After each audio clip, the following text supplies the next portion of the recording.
everyone, my name's Laura and I'm the Specky Seamstress. Welcome back to my channel and welcome back to Friday Sews. I have a little friend joining me today because he's a little bit of a Velcro baby today, but we're going to do our best to film while he is still calm and content. Yes, like butter wouldn't melt. So what have I been up to this week? I've done lots in the sewing room. I'm hoping you can see some improvement and progress in the background. I spent some time putting up some of my decorations, which has made the place feel nice again. I'm super happy about it. And I've done a little bit more organising of the shelves behind here as well.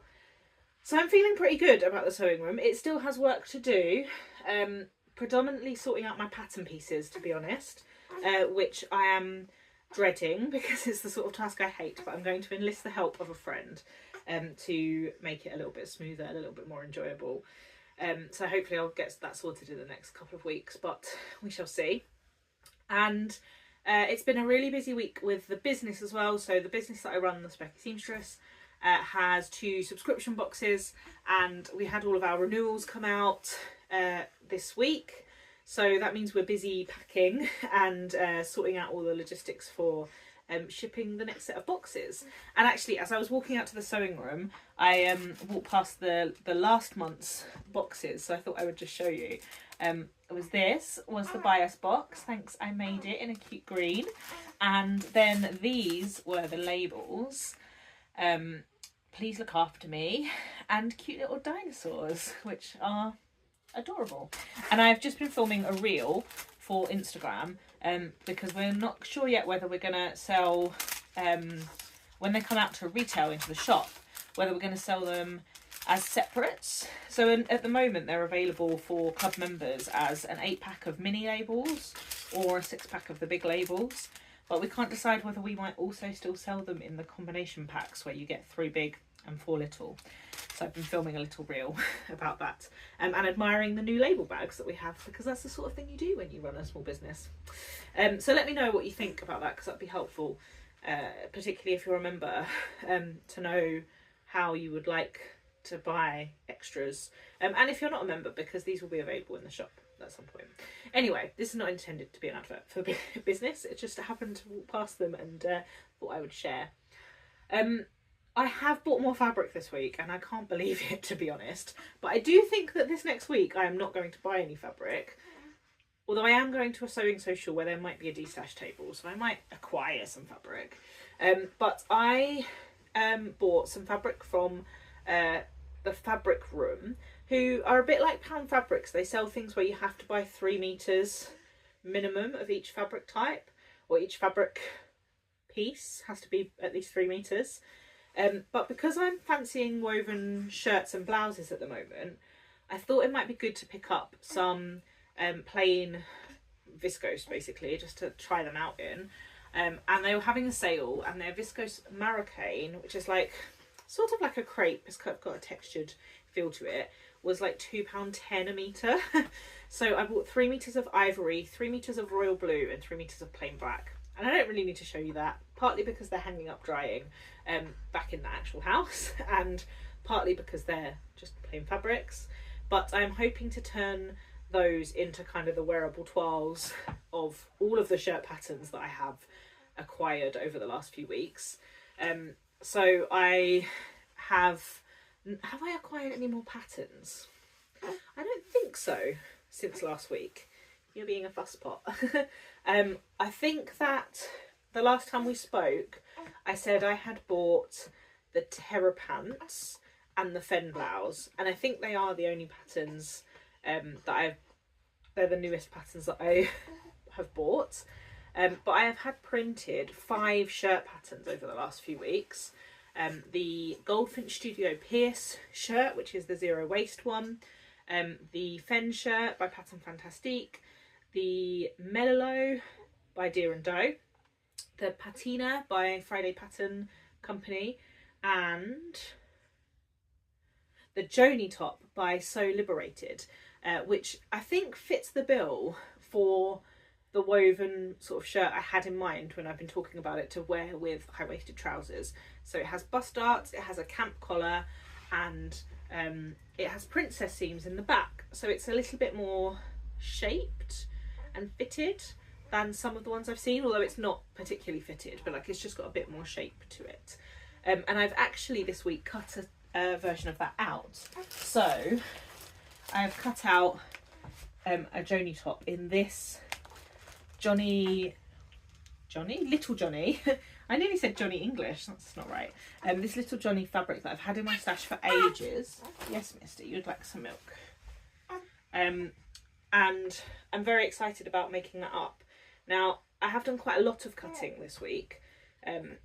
Along with that Joni top, I have cut out 2 skirts, very simple skirts. One is just an A-line skirt based on the Made by Ray Trillium dress in the calf facet fabric, which I showed you a couple of weeks ago in Friday Sews. I do have an offcut on the table, but I can't get to it at the minute. So it's got the purple kind of splodges on it. I think it's called Fish Lips, but I wouldn't have known that that's what it was supposed to be.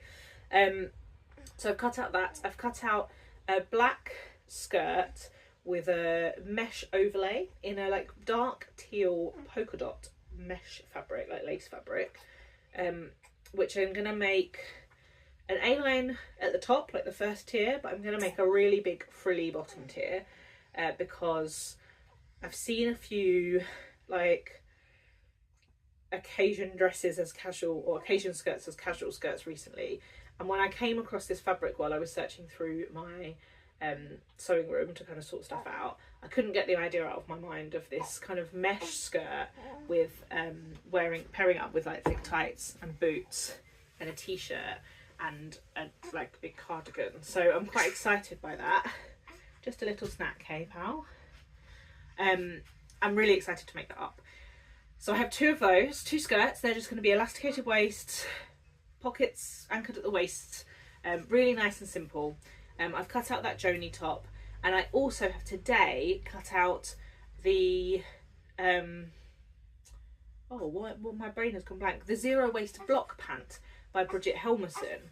So I've spent a lot of time since I've been back on YouTube talking about this idea of kind of high-waisted trousers with little woven tops, and I've decided it's time to try the high-waisted trousers. Now I have 2 patterns that I want to try. The peppermint wide leg trousers, which are like proper kind of jeans style, and the Bridget Helmerson zero waist block pant. Now I've owned this pattern for quite a long time, but I have never made it. But as I'm back into zero waist patterns a little bit at the minute, which I talked about in my video during the week, I thought I would try them because I've seen some amazing versions of it on Instagram in the last couple of weeks when I've been searching through kind of zero waist sewing, and the initial design isn't really my style. It's fully elasticated trouser, which I don't normally wear, but there is a hack on the website and a tutorial for how to do it to make them a button, like a zip fly with a button on the waistband and belt loops with really cool pleats, like really cool deep pleats in the front, and a half elasticated panel in the back waistband so that there's still some give. So I thought it might be quite a nice kind of interim, not even interim, I'm hoping I really like them like for a long time, but it might be a good one for me to start on because I still have a bit of a changing body at the minute. I very nearly cut that out in polka dot, but I couldn't quite convince myself it was a good idea, because I have this cotton twill that I bought from Rainbow Fabrics, and I also have this splodgy denim, which I need to go and wash actually, so I'm pleased that it's out, which are very similar, those fabrics, that I bought to make high-waisted trousers from. So I nearly did cut them out in that, but I kind of don't want to ruin those because I do want to actually wear them and love them. So I have cut it out in a much lighter weight cotton twill that I picked up initially to make a pair of Brooks trousers from Helen's Closet, but I've fallen out of love with that pattern. And when the fabric came, it was a little bit lighter weight than I thought it was going to be. And it's this kind of chartreuse, like borderline lime fabric. And I think it's going to make a really cool pair of trousers if I like the pattern. And if I don't, then I haven't wasted that much because I don't think I would have used that fabric for anything else. So I've cut out a bunch of stuff this week in the hope that I can get stuff done, because I have the Adam Sews social on Saturday, which I'm super excited by, and then I've got the 2 sewing socials from Annabelle Sews in Reading over the next week as well. So I have some sewing time. I've also been promised some sewing time on Sunday morning. My husband's going to take the 2 pests for a couple of hours out of the house, so that I can just get a little bit of sewing done and a bit of me time. And I would like, over the course of that kind of next week, I would like to have sewn a pair of trousers, one of the skirts, both of the bras and knickers that I cut out when I went to Yorkshire and have not sewn yet, and 1 shirt. That's the ambition. Wish me luck, because I'm not sure if it's going to happen, but we shall see. So that's my plans and my kind of what I've done so far this week. I would also really like to get a little bit more done in the sewing room, because it's looking quite nice in the area that you can currently see, but it's looking quite messy in the area that I can currently see. So I think I need to spend a little bit of time doing a little bit more sorting and tidying. It's all the things like my interfacings and my lining pieces and my pattern pieces and my books, things that I'm not quite sure where they're going to live yet. So I need to do a little bit of sorting around here, but it is progress. And I think that the reason I feel really inspired to cut out loads of stuff and start sewing loads of stuff is that the space that I'm in when I'm thinking about sewing is more inspiring now and just more pleasant. So I'm really pleased that I finally managed to get some of this done. Now I'm going to take this man inside because he is fussy. But thank you so much for putting up with me rocking him to some kind of comfort, and until next time, when I hopefully won't have bought any more fabric, fingers crossed, I will see you next week. Bye!